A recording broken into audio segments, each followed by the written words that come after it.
Very much, Pat. So good evening, everyone. Thanks for the introduction. We'll start with a few words from the head of the international office here in Kamaishi. Sorry, just apologies, Ashley. Sorry, if we can have everybody go on mute, please, and turn off your cameras if you're not one of the speakers tonight. Thank you.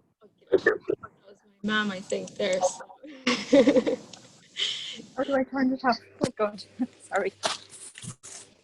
For anybody who, yeah, perfect. Okay. It's on the bottom left hand of your screen if you need to turn off your camera or your mic. Okay.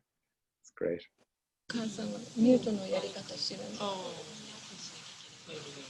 Okay, Aisling, sorry, go ahead.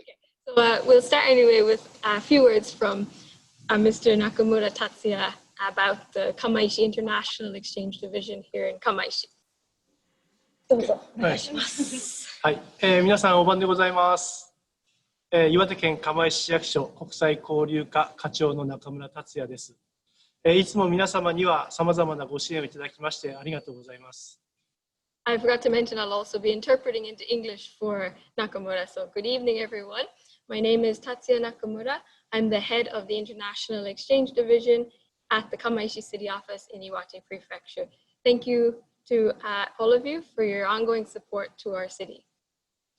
現在、釜石市にはアイルランド出身のアシュリンが国際交流員として頑張ってくれています。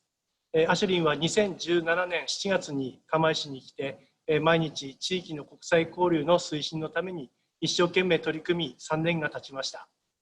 So currently, Aisling is working in the city office here in Kamaishi as a coordinator for international relations and is originally from Ireland. She arrived here in July 2017 and has worked hard over the past 2 years to help promote international relations in the region. アシュリンは持ち前の明るい性格と思いやりを持って仕事に励んでいるので、職場の同僚はもちろんのこと、多くの釜石市民からとても親しまれています。アシュリンは今となれば釜石市民の一員として欠かせない存在となっています。本当に感謝しています。So a little bit more about Aisling. She's cheerful and considerate by nature, works hard and is loved by her co-workers as well as by the people of Kamaishi. She is indispensable to our city and we are very grateful to have her here. さて、本日は釜石市の紹介をさせていただく時間をいただきまして本当にありがとうございます。この後、アシュリンが釜石市の説明をしますが、私からは釜石市の国際交流の近況を簡単に紹介させていただきます。So I would first like to thank you so much for this opportunity to introduce Kamaishi to you today. After this, Aisling will tell you more about Kamaishi, but first I will give you a brief update on the current status of Kamaishi's international exchange. 昨年、日本で開催しましたラグビーワールドカップは皆さんの記憶にも新しいと思います。釜石市も開催地の一つであり、大会期間中は国内外から多くの皆様にお越しいただき、釜石開催の意義の一つでありました世界中からいただいた支援への感謝を伝え、復興の姿を発信することができ、ラグビーの街としての存在感を発信する機会になりました。You're probably all familiar that Japan hosted the Rugby World Cup last year, and Kamaishi was one of the host cities for this tournament. One significance of hosting the Rugby World Cup for us here in Kamaishi was it was an opportunity to convey our gratitude to the world for the support we received, also to show how far along our recovery effort has come, and lastly to promote Kamaishi as a rugby town. また近年訪日外国人客が急増している状況において、当市もラグビーワールドカップ開催を契機に飲食店のメニューの英語化表記や Wi-Fi 環境の整備、観光施設や災害時の避難誘導看板の多言語表記など取り組みました。インバウンド対策を進めてきました。今年は復興五輪とも言われる東京2020オリンピック・パラリンピック大会が開催される予定でしたが、新型コロナウイルス感染症拡大の影響により1年の延期を余儀なくされました。In addition, as the number of foreign visitors has increased significantly in recent years, Kamaishi took the opportunity of hosting the Rugby World Cup to make improvements to its inbound strategies by translating restaurant menus into English, establishing free Wi-Fi zones, as well as putting multilingual signs at tourist spots and evacuation routes in case of a disaster. Unfortunately, though, this year, the 2020 Tokyo Olympic and Paralympics had to be postponed due to the effects of the coronavirus. 釜石市はオーストラリアを相手国として復興ありがとうホストタウンに登録し、青少年を中心とした国際交流事業に取り組んでいます。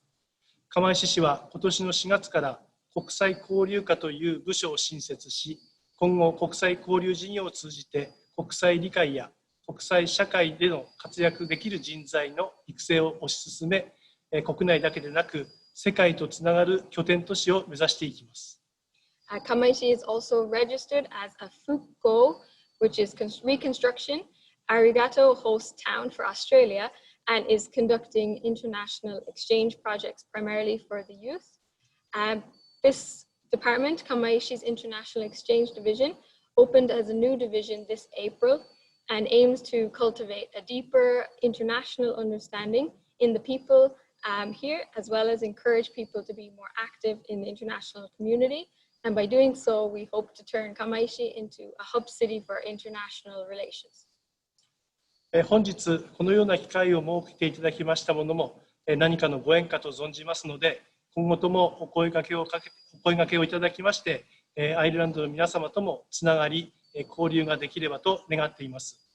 本日はどうぞよろしくお願いいたします。So to finish up, I'm delighted that we have this opportunity today. I sincerely hope that we can continue to create connections and exchange with Ireland, and thank you very much for your time. Okay, thank you very much, Nakamura-san. Domo arigatou gozaimashita. Aisling, I think it's impressive when you have to interpret about how good you are yourself, and you manage to keep a relatively straight face. So well done on that. And I forgot to mention as well, one of the other great things about Kamaishi being the first place we have the Tales from the Region from is Aisling is also a fellow Corkonian like myself. So that's always good. So without further ado, I'll ask David Murphy from the embassy to say a few words. Thanks, Pat. Good evening, everyone.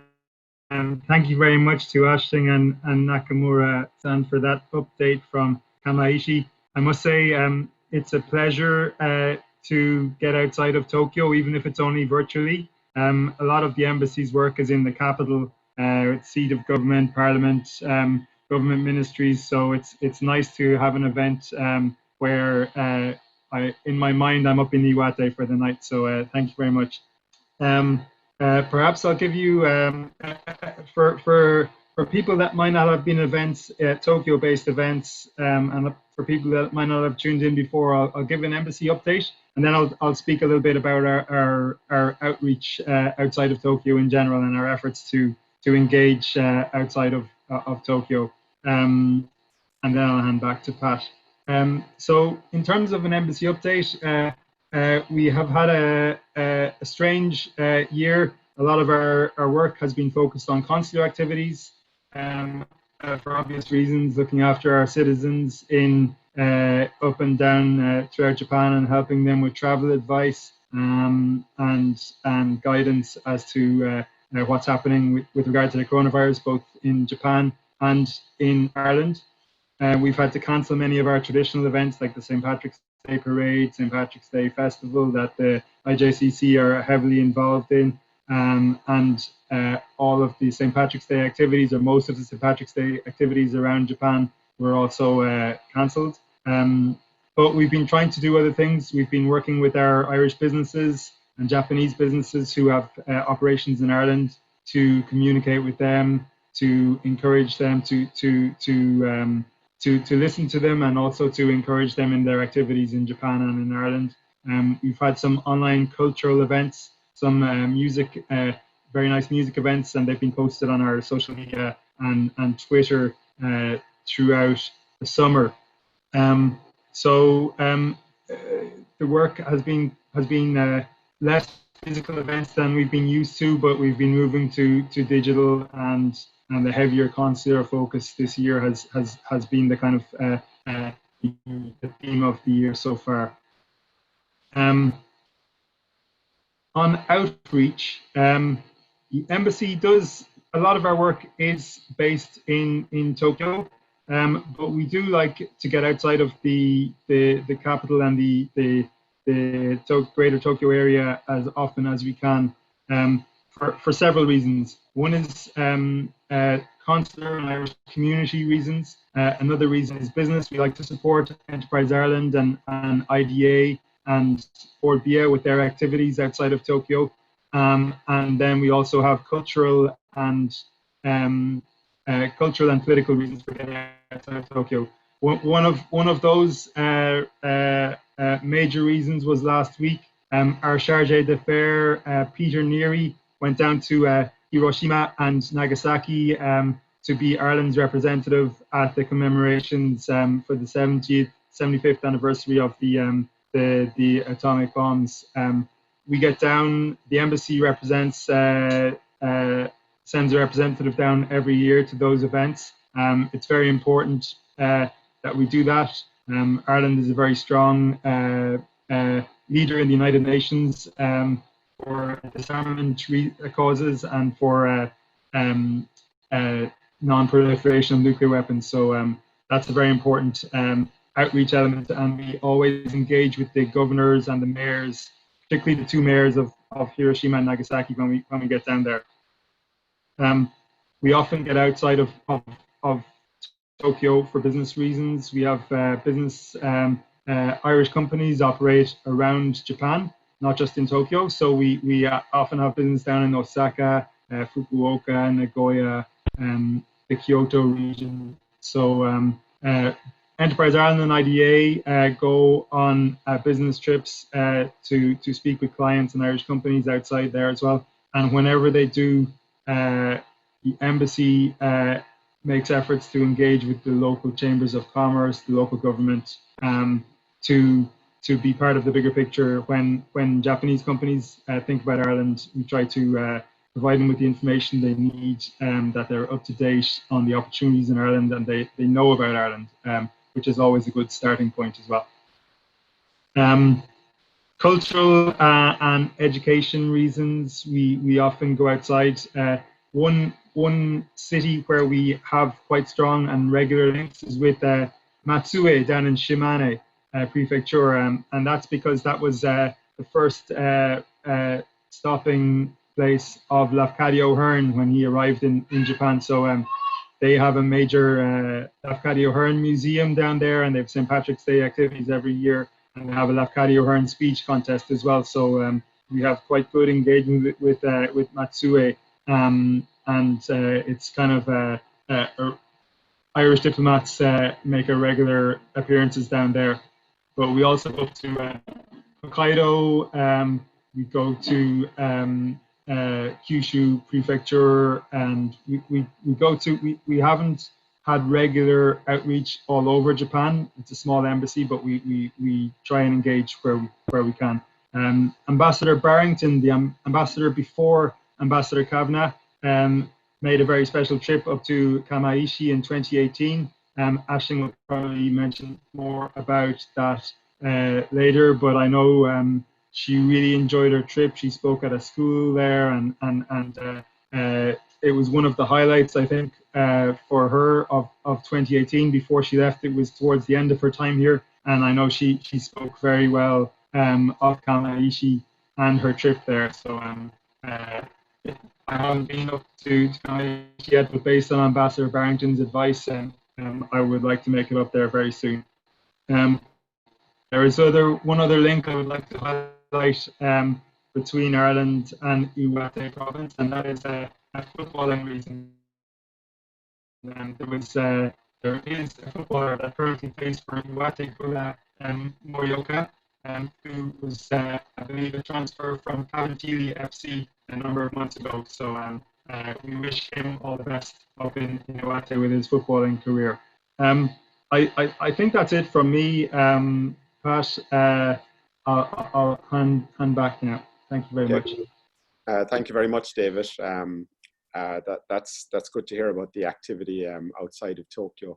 And I think ultimately what we want to try and achieve from these events is, in the longer term, build relationships with the different regions, because ultimately, a bit like Ireland as well, there's an awful lot going on in the regions outside of Dublin in Ireland, and a lot of organizations and businesses as well do very well when they're in a smaller community, because they have support of all the officials, politicians, and I've directly experienced that myself in operations we had in Ireland in Sligo.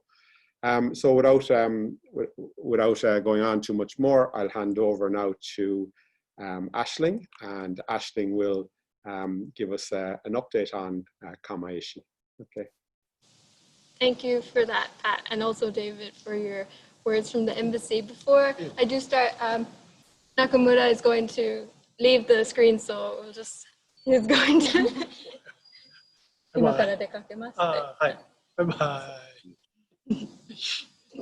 So thank you again for allowing him to say a few words about Kamaishi and the international exchange that's going on here. So yeah, let's get started then. I'll talk to you a bit about the Kamaishi City, Iwate Prefecture, and some of the existing relations that we have with Ireland, which you may be surprised to know there are some actually, even from a city the size of Kamaishi. It's only 32,000 people, but I was surprised that even before I got to Kamaishi, there was already some existing connections between the region and Ireland. So today I'm going to talk to you about that. Also, it's a great honor to be asked to speak by the Chamber of Commerce, especially in this new project called the Tales from the Regions. So I'm delighted to be a part of it. And thanks very much, Pat, for reaching out. So we can move on to the next slide.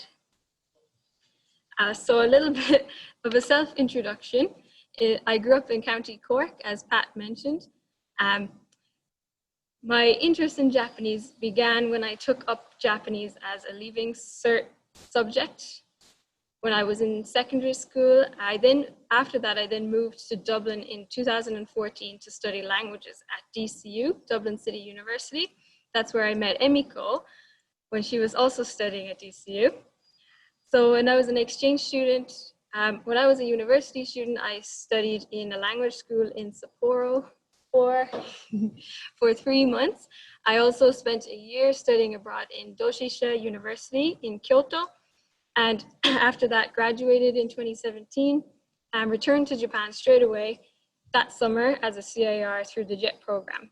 So the JET program, most of you probably know, but in case anyone isn't familiar, it's a Japanese government-run program, which brings mostly native speakers of English to Japan, either as English teachers, ALTs, or coordinators for international relations, CIRs, who work in the government offices and promote a lot of grassroots connections between their home countries and Japan.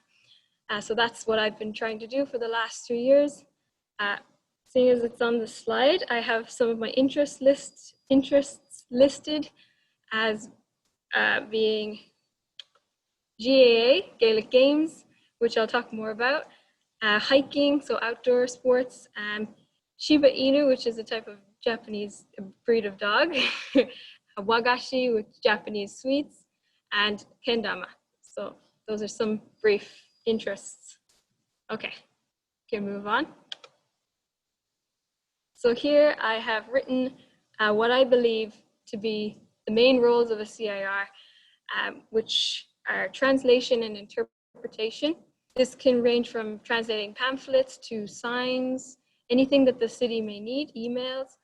We also have community exchange, which could be school visits, visiting community centers, or running international exchange events. And the third one is regional promotion, mainly through SNS and newsletters. So all of these I have been involved in Kamaishi, but each city has different needs. So depending on where you get placed as a JET CIR, the needs of your contracting organization may differ.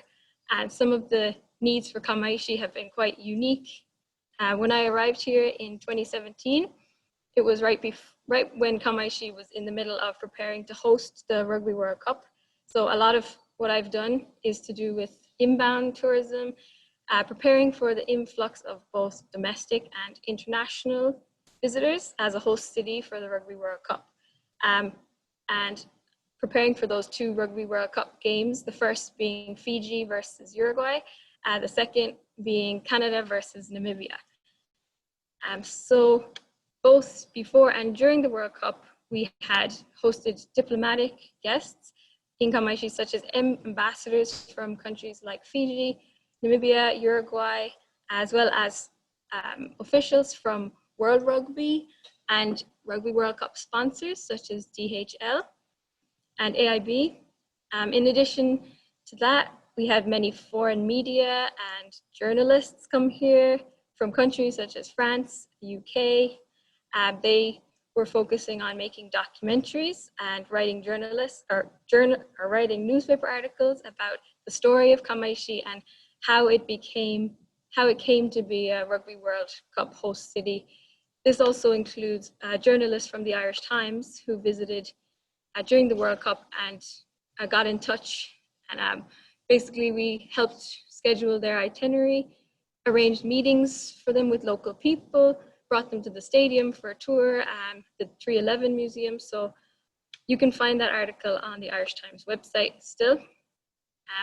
Also, in the lead up to the matches, my CIR co-worker, Emily, who's here today, and I also organized omotenashi, which is like hospitality seminars for restaurants, hotels, banks, post offices, and city employees, of course. And we also ran a hotline during the period of the Rugby World Cup so that any businesses in Kamaishi that was having language issues, they could call us and we could do interpreting over the phone. And as well as that, on the day of the game, I was on the pitch helping out with the media. So I think that's enough for what a CIR does.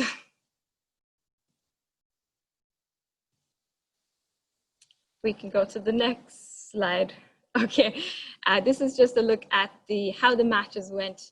The one to the top left is Kamaishi Unusamai Memorial Stadium on September 25th. We had the first game, Fiji versus Uruguay, and it went off without a hitch. The weather was great. The stadium was full. We had many international visitors, and it was an overall perfect day.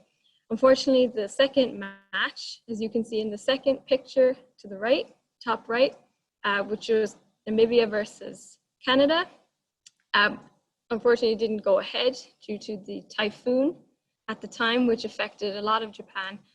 I'm sure you can remember a lot of matches were canceled, and unfortunately Kamaishi was one of those matches, which was disappointing, but it's just how it is.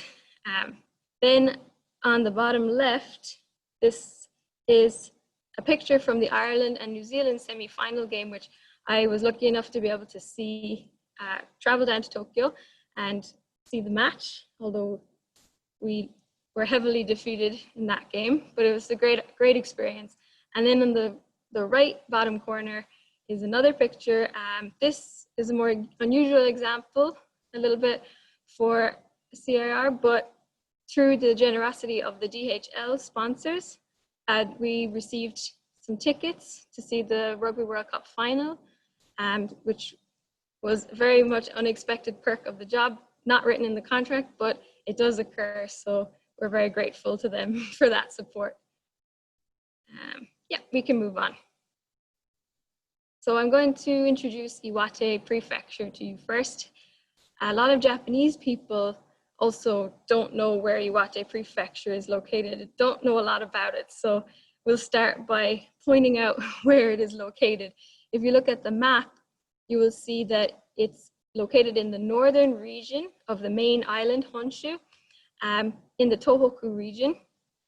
And it's very well known for nature, skiing, onsens, and having many mountains. And Kamaishi is no exception to that, with 90% of Kamaishi being mountains. The tallest mountain in Iwate is Mount Iwate, in the picture down the bottom. It stands at 2,038 meters high. It's also known as Iwate's own Mount Fuji. So it's a very proud, the people here are very proud of Iwate, Mount Iwate. We also have a population of 1,235,000. And it is also the second largest prefecture in area after Hokkaido.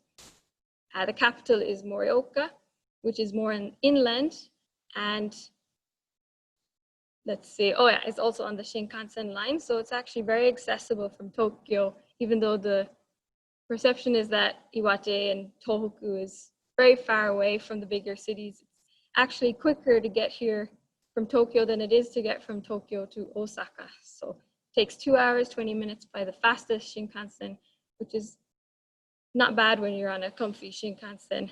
And the major industries are manufacturing, for example, automobiles, semiconductors. There's a lot of industry here, and we have a lot of agriculture due to the nature. So that mainly includes dairy products, as well as Iwate is also the country's top producer of beer hops, producing over 50% of the country's beer hops that you've all probably drank in Asahi beer and so on, as well as the beef here is also very famous, and they produce a very unique type of Japanese Wagyu beef called Maesawa. So lastly, before we move on from this slide, we also have a picture on the bottom. Sorry, Emiko. Just one more thing to mention about that one. The guy on the bottom, the little creature waving, it's worth a mention in case anyone doesn't know. This is one of Iwate's mascots he is one of the Wanko brothers, and this one is called Sobachi, as for soba noodles.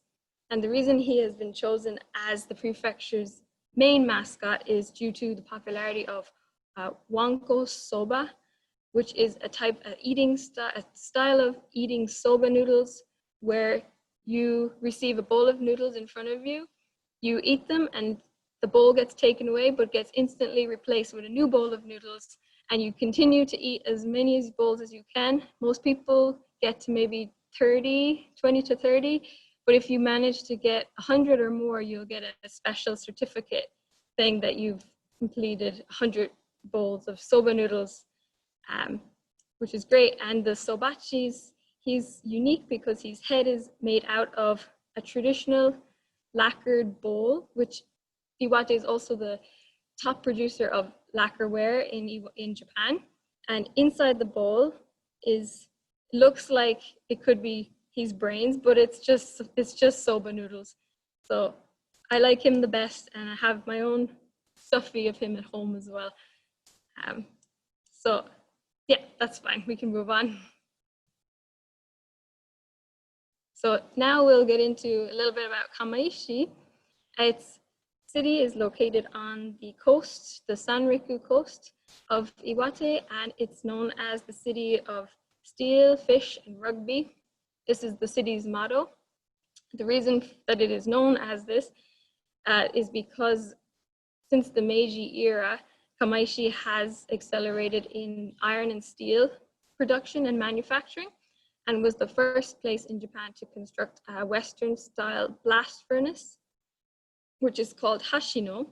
And in 2015, the Hashino blast furnace ruins were registered as a UNESCO World Heritage Site. So this draws in a lot of visitors that are interested in the history and particularly steel industry. So in about the 1970s, due to the iron industry was flourishing so well that the city had a population of 91,000. However, the blast furnace actually closed in 1989, and due to the effects of the 2011 disaster, the population has dropped a lot in the last 20-30 years and is currently at 32,000 people, a little bit above, 32,600. We still have a lot of steel industry here, with Nippon Steel being the main manufacturing company. They also have a thermal power station, which produces 30% of the electricity consumed in Iwate Prefecture. And this is done through biomass fuel, which is very good to know, very good for the environment.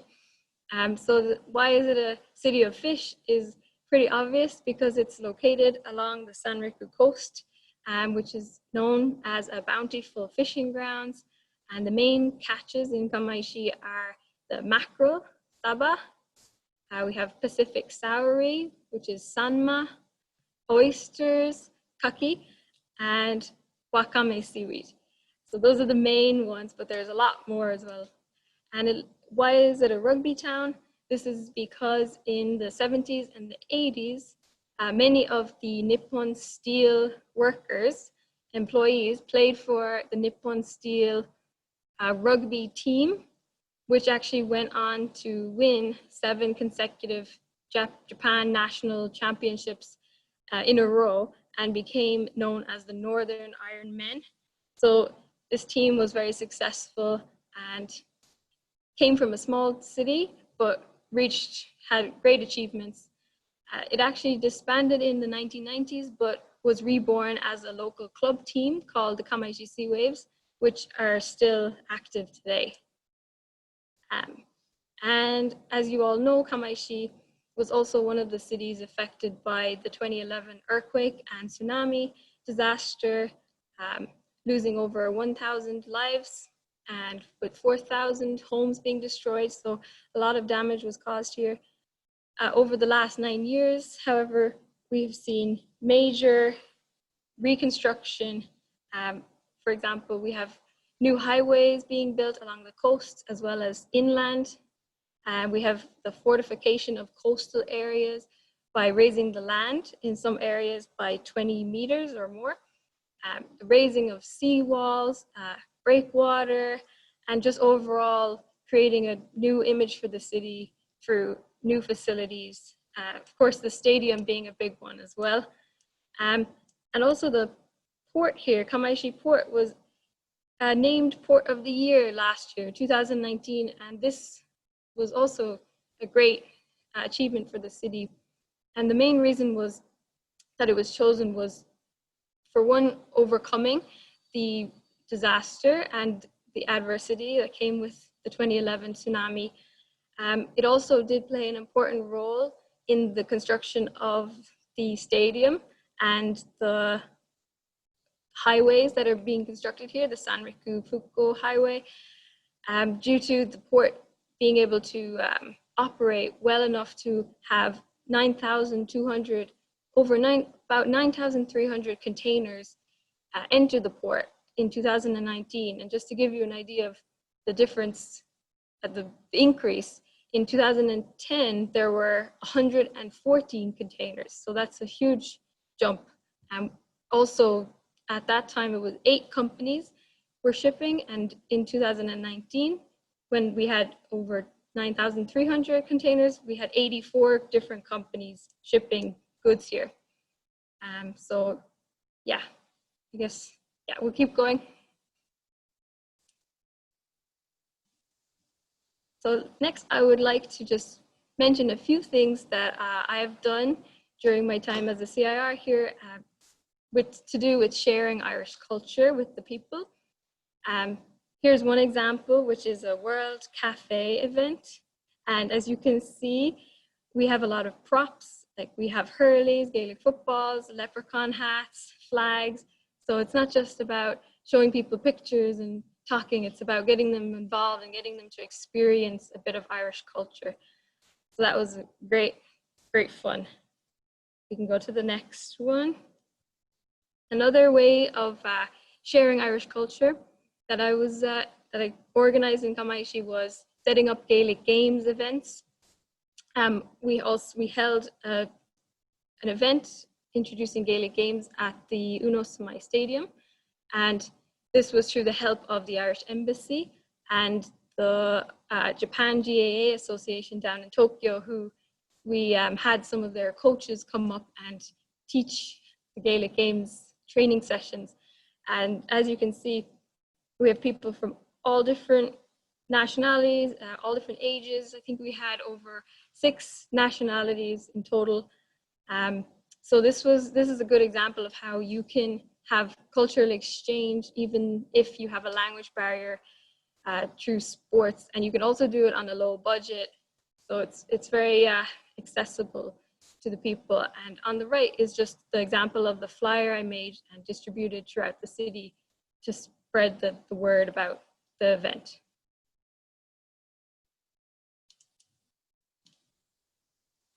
So another example is just school visits.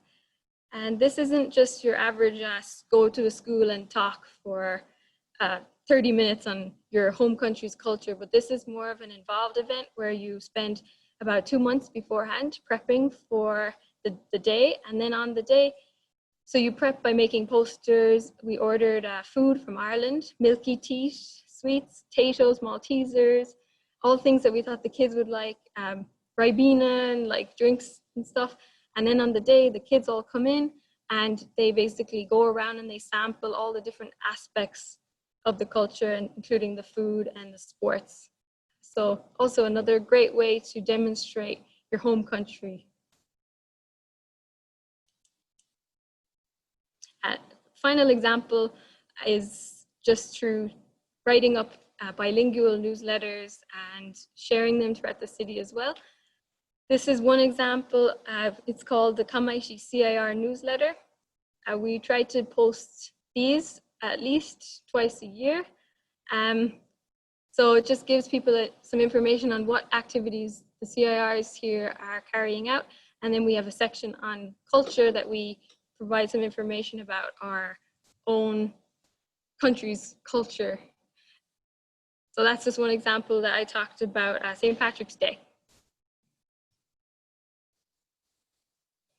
So now we're going to get into the fun part of the talk, which is about the connections with Ireland and Iwate and Kamaishi, which the first one relates to the steel manufacturing industries here in Kamaishi. And we have a company called Iwate, and through the collaboration with Tohoku University, Iwate have been able to produce a brand new metal alloy called Kobarian steel, and it has some characteristics like being stronger than stainless steel, gentle on the skin, and basically it's used to construct things to make medical equipment such as scalpels, hip replacements, but it also recently, well, since 2017, has been used to make jewelry, and 2016 was actually used to make a special commemorative oyster sculling knife, which in the next picture, in the next slide, we can get into a little more. So this is one example of the connections between the businesses in Kamaishi and Ireland. So this company, Iwate, actually produced a commemorative sculling knife and brought it over to Galway and gifted it to the mayor of Galway, and which was then used as a prize in the 2016 Galway International Oyster Festival. So the oyster connection is because of the Kamaishi being along the coast, also has a lot of oyster catching here. So it was also a way for Iwate and Kamaishi, Iwate and Ireland to connect through that common interest, and of course make Kobarian more known throughout the world. So we also have a picture of one of the employees from Iwate participating in the oyster parade as a special guest. So this was the start of their connection, and it was a small start, but it led to a lot more. We can go to the next slide. So after that sort of got the ball rolling on the Kobarian steel and Ireland's connection, the fashion designer, Irish fashion designer Paul Costello, he was the longtime designer for Princess Diana. He actually made a trip to the Tohoku region and Kamaishi for the first time in 2017, and he visited the Iwate factory. And basically after some chats and conversation, they decided to collaborate on a new Kobarian steel cladder ring, which the company then started to produce. And in March 2017, the Paul Costello collaboration between Kobarian and cladder rings was launched as like a symbol of the friendship between Ireland and Japan.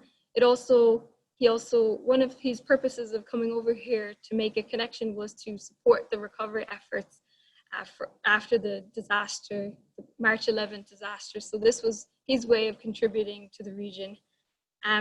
In 2018, he also expanded this series to include not just cladder rings, but pendants and earrings and necklaces and such. And this was also in 2018.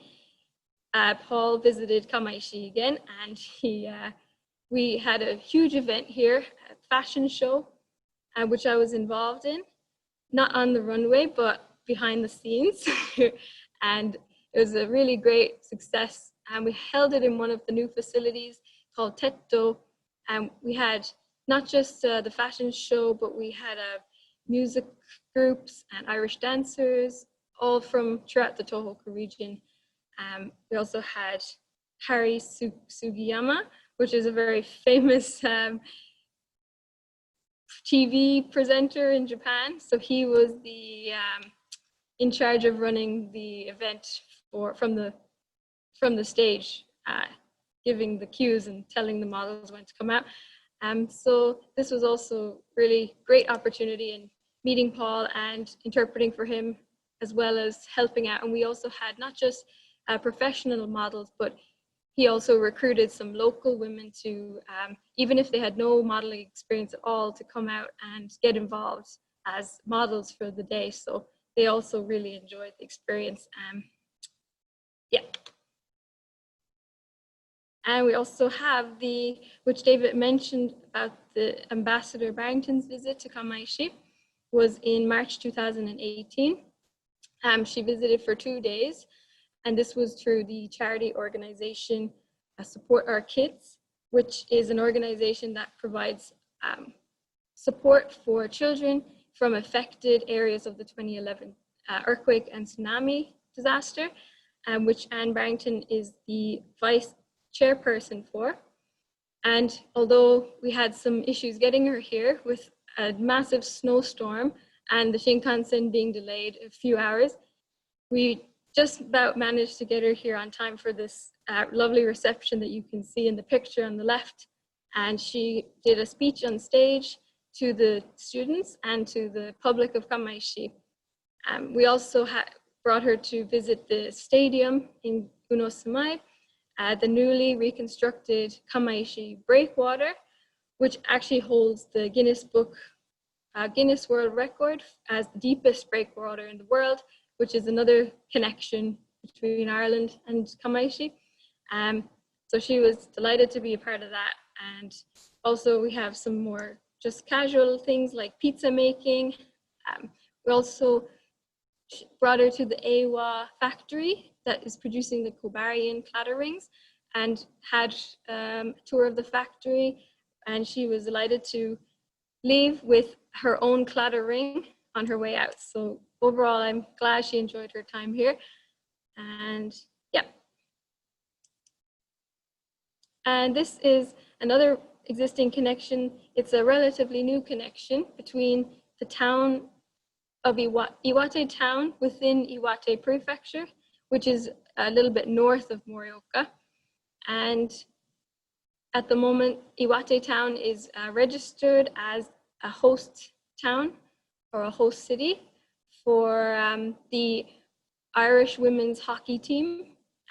So that all began in just last year in 2019, in August, when there was a meeting for, like different team leaders came together. Iwate town was looking to host a hockey team. And from that point, the Iwate town and Ireland Hockey Association had discussions, and there was a lot of, Iwate town's mayor visited Ireland, supported them during their finals to enter the Olympics. And then the officials from the hockey team visited Iwate and checked out their facilities. And in the end, it was all within a few months, everything was going well. So they signed the official host town agreement. And that was in just this year in December 2019. So since then, they've also had visits to the embassy and the sports association in Ireland, and hopefully all going well with the Olympics next year, that the Iwate team or Iwate town will be able to host the Irish women's hockey team, and it'll be a great success for them. And lastly, just something I'm not as familiar with, but I did a bit of research on business incentives through the JETRO, the Japan External Trade Organization. And Iwate Prefecture does offer things such as loans for new companies.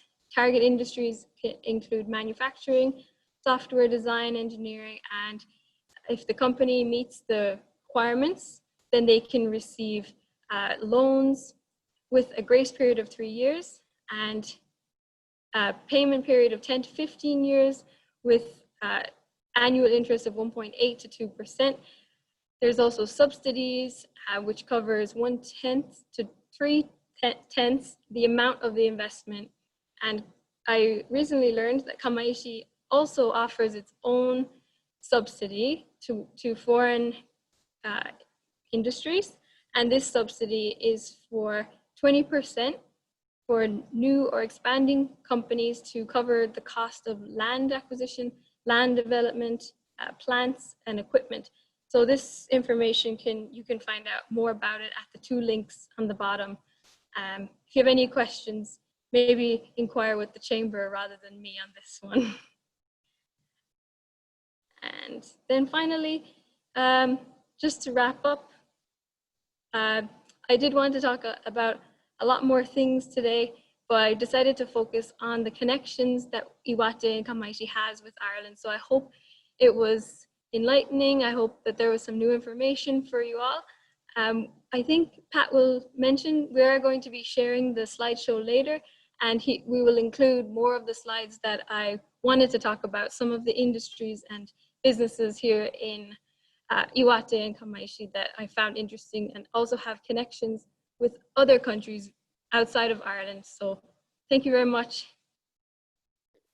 Thank you very much, Aisling. I think you should be the unofficial Irish ambassador to Iwate, I think, with all the knowledge, information, and things you've done over the last 3 years. It's fantastic to see it, and also fantastic to see all the different connections that I certainly hadn't been aware of, and I myself had lived in Iwate for a number of years. So great.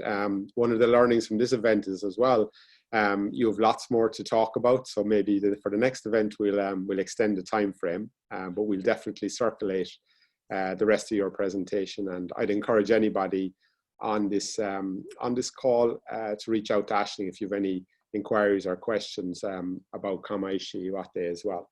And as Aisling said, if there's anything on the incentives with JETRO, feel free to reach out to myself or somebody else within the chamber as well. So thanks again, Aisling, that was fantastic. We have a Q&A session now for a few minutes. We're going to try and keep to the 9:15 time frame, but I do want to play that video at the end as well after Tsuchiya-san, the IJCC president, says a few words, because I think it'll bring a tear to your eye if you don't know about the history of Kamaishi. And even if you do, it will as well. Fantastic 10-minute video. So if we have any questions now, you can unmute yourself and just let us know your name and let us know if the question is for Aisling or for David or for myself. If not, we also have some other questions that came in through the application form. So we'll cover those as well. Any questions?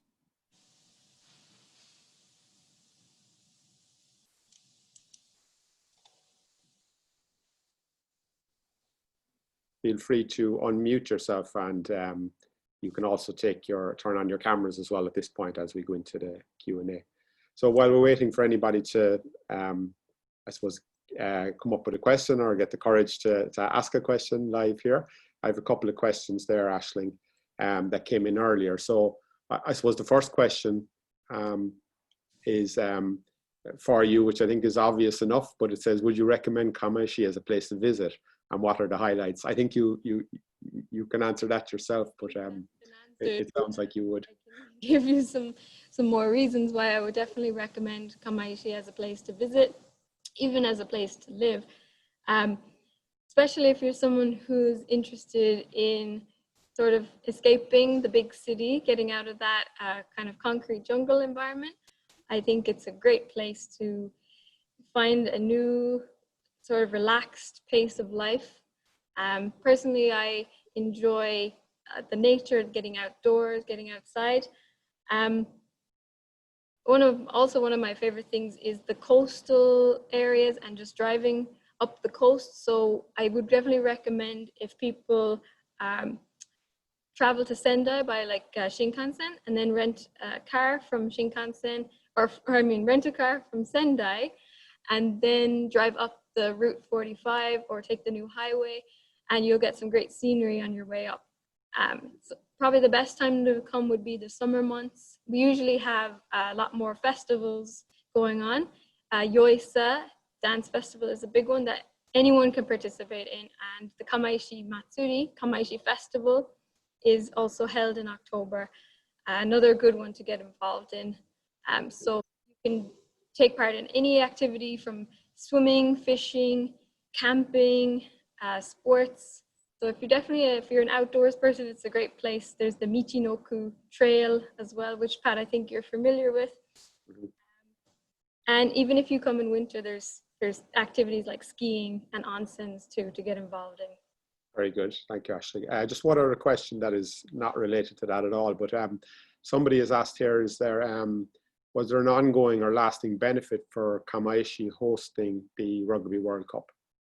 Interesting question.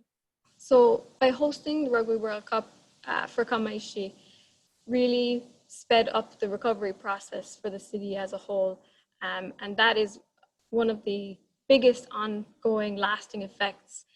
Just if you come here, you'll see for yourself how much the city has evolved in the past 9 years. And to be honest, without the Rugby World Cup occurring, I don't think that the city would be where it is at today. Of course, the big one is the stadium in Unosumae, which has drawn in a lot of visitors, domestic and international, to the area. And that area has become kind of like a hub of Kamaishi almost, due to all the new facilities there, including a new gymnasium, hosting big games like basketball at the gymnasium. And the stadium has held rugby games and non-rugby games, music events. So there's really a lot to say for the hosting the Rugby World Cup and the lasting benefits. Brilliant, thank you, Ashley. Is there any questions from the floor before I move on? No? Okay. Just one final question, Ashley, and then we'll hand over to Tsuchiya-san. And as I said, anybody who has other questions for Ashley, feel free to reach out. So there is a question here about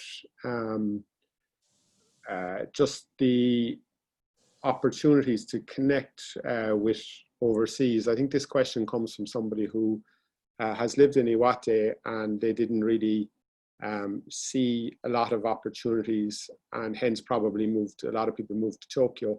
So what opportunities, I suppose, do you see for Iwate to connect with overseas is really the question. Mm-hmm. I do think that making international connections nowadays is a lot easier than it was in the past. We have the internet and online, which is obviously a great resource. So first, putting up English on companies' websites is a great way to reach out to overseas. Also, as the virus has shown us, it is possible to have international exchange without even leaving your own country. One example we have here in Kamaishi is we have an ongoing project with Australia, as we are the Fuko Arigato host town for Australia. So We weren't able to visit Australia this year, but we were able to organize online exchange through the schools here in Kamaishi and Australia, so the kids can still have that exchange experience even if they're not visiting country. So I just think basically if you get just starting somewhere and putting your foot forward and making just sort of a little connection here and there can lead to a lot more down the line in the future, which we see a lot of here with the regional areas. Some connections may not go anywhere, but a lot of them can continue and turn into something bigger. And it just takes someone to make that first step and take the initiative to get the ball rolling. Very good. And I think your examples with Paul Costello and others have shown that one small step can lead to big kind of collaboration. So hopefully at some point you can start some collaborations with Ireland, and hopefully this is one of the ways to start that as well. And actually one more little thing to mention is the ILC project. Here we have the International Linear Collider, which is a huge project here in Iwate, and they're currently a candidate city to construct a new physics research sort of facility. And they're expecting that if this project is to go ahead, that the actual population of the foreign population of Iwate would increase by 37%. So we currently have a population of about 8,000, and they're expecting that this would jump up to over 12,000 foreign. And this tunnel, this facility would basically be a 20-kilometer long tunnel built underground and would collide particles just to do physics testing, and would be a huge benefit to the region. So that's obviously a bit of a bigger project, but all of these can have ongoing lasting effects for the region. Definitely. That's great, Aisling. Thank you very much. We're kind of getting tight for time now, so I'm going to hand over to Tsuchiya-san to say a few words, and then after that we'll play the video. Okay. I'm very sorry. Do we have time for one question? I was struggling with my audio just a bit earlier, I'm afraid. We do, of course. Yeah, work away. Yeah. Great, thanks. For those of us who are also in Japan or in Iwate in the region that are involved in international exchange and promotion, I was wondering if you could describe a little bit of the planning process and how the involved parties on this initiative kind of found each other between the Chamber of Commerce, the consulate parties, and Aisling and the rest of the local people in Iwate. Okay. Would you like to cover that? I'll cover, yeah, how we found Aisling. So, well, I think that, as I said earlier, the concept started where we wanted to connect more with the regions, and we knew then that it was going to be easier because of all of our events moving online. So the reality was I did a simple search on LinkedIn to understand, was there CIRs or JETs or Irish people based in other parts of Japan. Came across Aisling's profile and a few others and messaged Aisling on LinkedIn. And then I think that was a couple of months ago, maybe 6 weeks ago. So we met, we did a Zoom call and online, and we discussed would it be something that would work? And it developed over there, and this is the first of them. So I think the first step was just to reach out. Aisling was really enthusiastic, delighted to do it. And I personally understand that as well. When you're based in a region up in northern Japan or any part of Japan, you don't have an awful lot of easy ways to connect with people because physically you're quite away. So doing these online events and getting that opportunity to showcase all the work you're doing is you know, as I say, the enthusiasm alone when I talked to Aisling was a huge part of progressing with this. I hope that answers the question. Aisling, do you want to add anything? I guess I can add that doing the Gaelic Games events here at the stadium and receiving help from the embassy in Tokyo was as simple as just getting in touch through phone or email and letting them know about what activities you're you're doing in your region and seeing how they can help you. And from there, they can help you maybe by just supplying equipment or even bringing people up to the events that you're holding. Is that okay? Perfect. So we will ask Tsuchiya-san to say a few words. Thank you. Good evening. Can you hear me? Yes. Yeah. So good evening, IJCC members and friends of IJCC. My name is Yoshihiro Tsuchiya, President of IJCC. Welcome to our webinar, Tales from the Region, Kamaishi, Iwate, and thank you very much for joining us tonight. First of all, I would like to sincerely thank Ashley-san and Nakamura-san for very interesting and informative talk, which impressed me a lot. I personally know Kawasaki, Kamaishi city as a very nice and beautiful town. Actually, more than 30 years ago or almost 40 years ago, I work in Tohoku area, based in Sendai City, but I regularly visited Kamai City.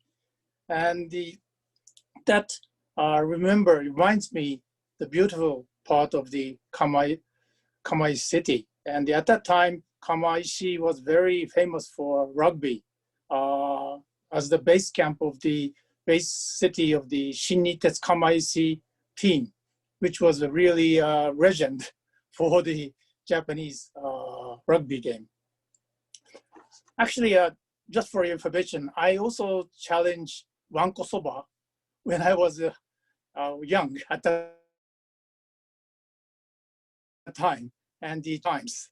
And finally, I achieved the 100 balls and get the certificate, just for information. Anyway, when the Tohoku earthquake and tsunami happened, I actually work in Ireland, in Dublin, and happened to see this disaster in Ireland in TV. And I was really sad to see the scenery of Kamai City suffered and damaged by the big tsunami. And I really, since I love the Kamai City, so it's really at the time broke my heart. But Kamaishi has been recovered gradually from the earthquake and tsunami. And as several times mentioned, Kamaishi hosts the Rugby World Cup game, which was the fantastic opportunity for the Kamaishi, which I would like to congratulate very much. Also, I would like to thank David-san from the embassy for his kind remarks. And I would like to take this opportunity to sincerely thank embassy and the ambassadors' continuous strong support to Tohoku region after the Tohoku earthquake and tsunami through these, such as the Supporter KISS project, etc. Thank you very much. And finally, I hope all participants has enjoyed tonight's webinars, and the IJCC will continue to try to hold this attractive webinar continuously. And this series of Tales from the Region is the first time, and we would like to continue this in the future. So please kindly join our webinar in future again. And finally, again, thank you so much for joining us tonight. ありがとうございました. Thank you. Thank you, Tsuchiya-san. That's great. Just before I show the video here, just a couple of housekeeping things. As Tsuchiya-san said, we have a lot of online events. So there's actually another event tomorrow night featuring Paralympics Ireland. It will be a very interesting event. And if anybody on this call or any organizations want to also understand how they can better support Paralympics Ireland, I'd encourage you to register and join that event tomorrow. On a separate note, I just want to thank our main sponsors, Toyoku In, for, I suppose, being the platinum sponsor for the IJCC and allowing all of these events to happen as well. And what you can all do as well to help the IJCC community is it would be great if you can follow us on social media, share and like our communications as well. And if any of you can get involved, that would be fantastic. We recently launched a international membership as well, which I think is also very suitable for people outside of Tokyo. Because as Suchiya-san said, we've committed to having ongoing online events even after we get back to in-person events. So thank you very much. I'm going to attempt now to technically launch this video. We'll play it for 10 minutes and then we will finish up. So just bear with me 1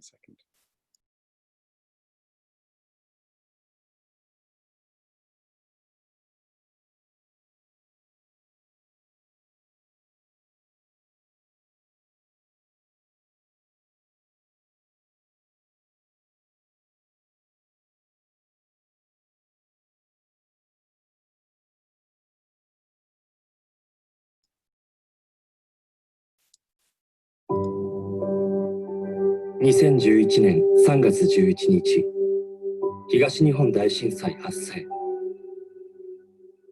まだ瓦礫だらけの中で小さな声が生まれた。釜石でラグビーワールドカップができないだろうか。こんな状況で何言ってんだ。まだ復興の不の字もできていない。生活再建に必死なんだよ。それは当然だった。先が見えなくなるほどの厳しい災害だった。でも、だからこそ、釜石に希望が欲しかった。みんなが一つになれる何かが欲しかった。一人一人に思いを話していった。ラグビーの力を借りようよ。少しずつ仲間が増えていった。しかも、やはり釜石はラグビーの街。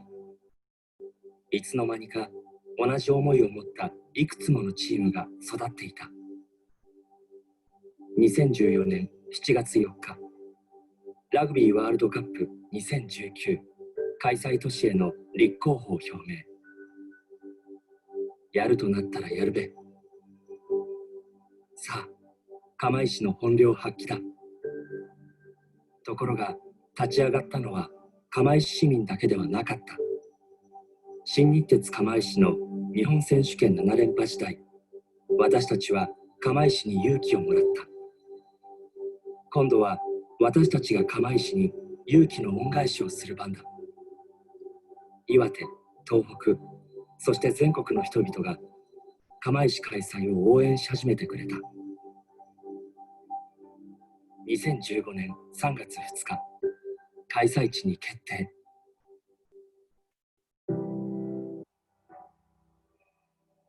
2017年3月、津波で全壊した宇野住まい小学校、釜石東中学校の新校舎が高台に完成。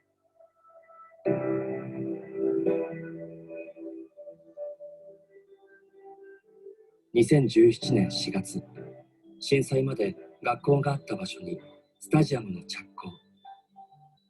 元オールブラックス首相リッチー・マコー氏、ダン・カーター氏など世界のトッププレーヤーも釜石を訪れ、ワールドカップの機運を盛り上げてくれた。2018年8月19日、釜石宇野住まい復興スタジアム完成。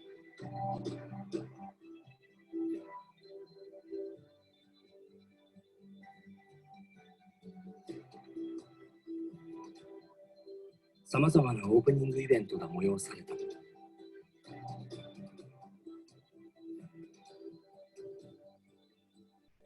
かつての良きライバルであった新日鉄釜石対神戸製鋼の OB たちによるレジェンドマッチ。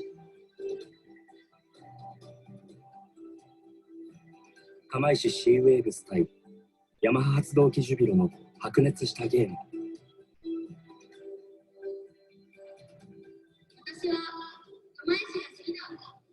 釜石高校2年生の洞口瑠衣さんが、私は釜石が好きだという言葉で始まるキックオフ宣言を読み上げ、感動を呼んだ。ワールドカップ開催へ向けて、三陸鉄道リアス線の復旧や三陸沿岸道路の開通など、インフラ整備工事も加速した。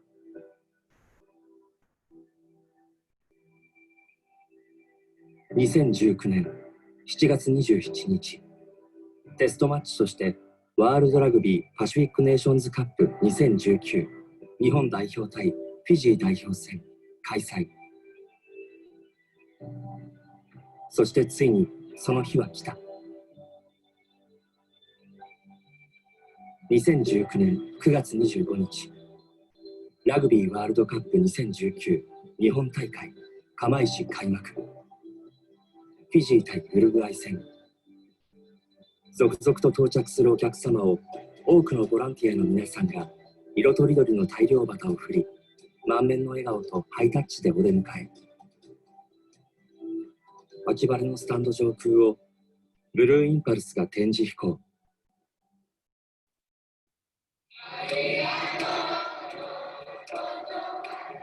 市内全小中学校14校の約2200人が震災支援への感謝の気持ちを歌にしたありがとうの手紙、サンキューフロム釜石を合唱。両国の国歌斉唱の前には、東日本大震災犠牲者への黙祷が行われた。ボールボーイの少年もそれぞれの国歌をしっかり覚え、各チーム選手と並んで斉唱。秋篠宮皇子殿下、同妃殿下にもご来場いただきました。14時15分、ウルグアイのキックオフで試合開始。その瞬間、夢は現実となった。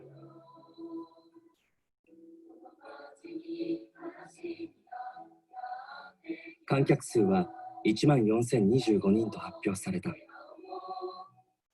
その日、釜石市民ホールテッドで開催したファンゾーン in 岩手釜石の入場者数も5,323人を数えた。このファンゾーンは12開催都市の中で最も長い28日間開催し、41試合のパブリックビューイングを実施。総入場者数の目標14,000人を大きく上回る38,982人が声援を送った。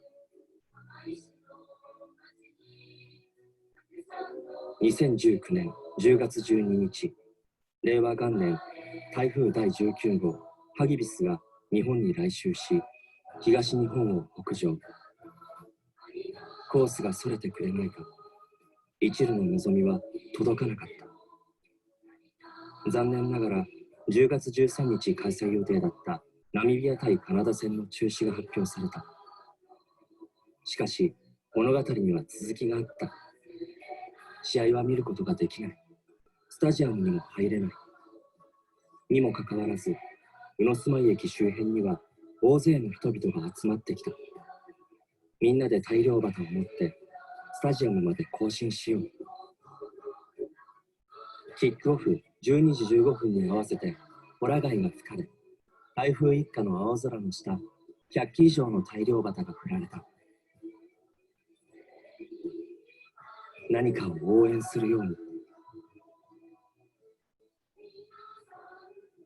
一方、洪水に襲われた地区では、土砂の除去などのボランティア作業に従事するカナダ選手たちの姿がそこにあった。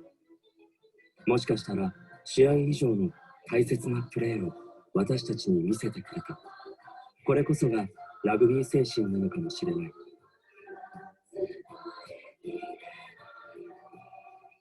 2019年11月2日、南アフリカが優勝トロフィーであるウェブ・エリスカップを掲げ、ラグビーワールドカップ2019日本大会は幕を閉じた。翌日に行われたワールドラグビーアワードにおいて、ラグビーの価値を社会的に高めたとして、12開催都市の中で唯一、釜石市がキャラクター賞を受賞した。今大会の統括責任者であるアラン・ギルビン氏は、釜石で開催された試合を最も誇りになった日と語った。釜石は世界の釜石にあった。釜石は大会で最も小さなスタジアムだったけれど、とても大きなレガシーを得ることができた。それは物というよりも心のレガシー。チャレンジし続ければ夢のようなことでも成し遂げられるのだ。最初は小さなワンチームも思いを諦めなければ大きなワンチームになっていく。子供たちにも大切なことを伝えられたように思う。やっぱりラグビーっていいな。やっぱり釜石っていいな。新たな伝説が始まる。釜石鵜住まい復興スタジアムの前に立って耳を澄ませば、あの日の歓声が聞こえて勇気づけてくれる。ラグビーが紡ぐ物語に終わりはない。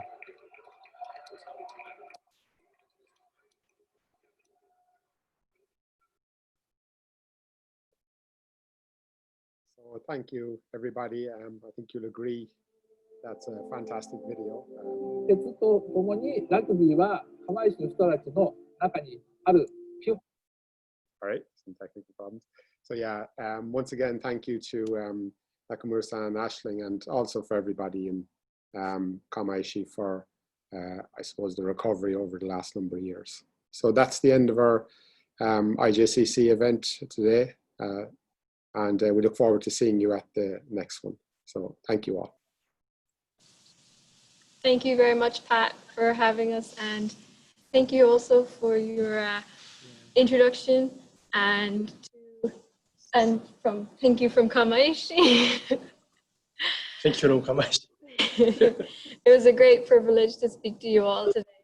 I hope that we can have a lot more connections between this region and Ireland going forward in the future. And if anyone has any questions about the region, feel free to get in touch, and we will circulate the slides as you mentioned. So we can add my email address to that. And I guess that's good enough for now. So thanks very much. Thank you. That's great, everybody. Thank you very much. 中村さんもありがとうございました。Thank you. Thank you. We'll close the ありがとう meeting. ございました。Come on.